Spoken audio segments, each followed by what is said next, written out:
नमस्कार. माझ्या यूट्यूब चॅनलमध्ये आपल्या सर्वांचे मनापासून स्वागत आहे.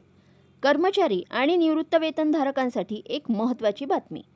AICPI आकडेवारीमुळे महागाई भत्त्यात 3% होणार वाढ. सरकारी कर्मचाऱ्यांसाठी 8व्या वेतन आयोगाच्या हालचालींना वेग आला असून ग्राहक किंमत निर्देशांकाच्या आकडेवारीनुसार आगामी महागाई भत्त्यात 3% वाढ होण्याची शक्यता आहे. चला तर जाणून घेऊयात याबद्दल संपूर्ण अपडेट. त्यापूर्वी चॅनलला पहिल्यांदा भेट देत असाल तर लाईक करायला विसरू नका, सबस्क्राईब करायला विसरू नका, नवीन अपडेट्ससाठी बेल आयकॉनला प्रेस करायला विसरू नका आणि माहिती आवडल्यास आपल्या सहकारी मित्रांना शेअर करायला देखील विसरू नका.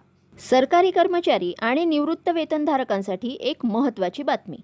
ऑल इंडिया कन्झ्युमर प्राईम इंडेक्सच्या ताज्या आकडेवारीनुसार आगामी महागाई भत्त्यात 3% वाढ होण्याची शक्यता आहे. या वाढीमुळे सुमारे 50 लाख कर्मचारी आणि 65 लाख पेन्शनधारकांच्या पगारात आणि निवृत्ती वेतनात थेट वाढ होणार आहे. कामगार मंत्रालयाने जाहीर केलेल्या ग्राहक किंमत निर्देशांकात वाढ झाली असून महागाई भत्त्याची गणना या निर्देशांकाच्या 12 महिन्याच्या सरासरीवर आधारित असते. वाढती महागाई पाहता निर्देशांकात झालेली ही वाढ जुलै 2026 पासून लागू होणारा महागाई भत्ता 3% वाढण्याचे संकेत मिळत आहेत. दुसरीकडे 8व्या वेतन आयोगाच्या स्थापनेबाबतही सरकारकडून सकारात्मक पावले उचलली जात आहेत. कर्मचारी संघटना आणि आयोग यांच्यात नुकत्याच पार पडलेल्या चर्चेनुसार कर्मचाऱ्यांच्या किमान वेतनात आणि फिटमेंट फॅक्टरमध्ये सुधारणा करण्याची मागणी करण्यात आली.